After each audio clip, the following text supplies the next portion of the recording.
Bugun dachiga ketyapmiz. Shu bilan birga sizlarga yangi mashinamni ham ko'rsatmoqchiman. Rostini aytsam, shu issiqda juda ham charchadim. Yaqinda tug'ilgan kunim. Shuning uchun shahar tashqarisiga chiqib, bir yaqinlarim bilan dam olishni istadim. Yo'lga esa yangi Chang'an Yuni i mashinasida chiqamiz. Ochig'ini aytsam, anchadan beri elektromobilni haydab ko'rishni xohlardim. Потому что benzinoviy DVS motorlarni haydab, qanaqadir elektromobillarga ishonmayman. Lekin hozircha taassurotlarim yomon emas. U juda ham shovqinsiz, qulay va zamonaviy. Lekin meni eng ko'p hayratga solgani uni tez zaryadga olishi. Aytishlaricha, shu mashinamiz atigi 15 daqiqada 80% gacha quvvat oladi. Keling, shu vaqt ichida nimalarga ulgurish mumkinligini tekshirib ko'ramiz. Yo'ldan keyin esa birinchi navbatda dush, yengilroq kiyimlarimni kiyib, mevalarni olib dam olishni vaqti keldi. Basseyn suvi esa juda ham muzdek. Mana tanam mazza qilyapti. Voy, timer ishlayaptimi? 15 minut tugadimi?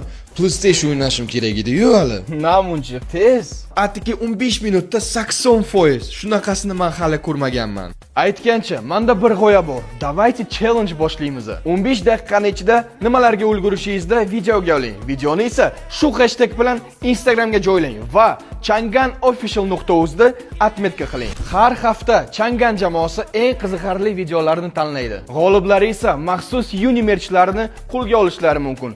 Yoki-da shu mashinani 2 kunga mutlaqo tekinga olib ketasizlar. Test drive qilishga. Eng qiziqarli joyiga keldik. Kreativ video yasagan odam bilan bir kun vaqt o'tkazaman. Shu mashinada. Endi menga qiziq, siz 15 daqiqada nimalarga ulgurardingiz?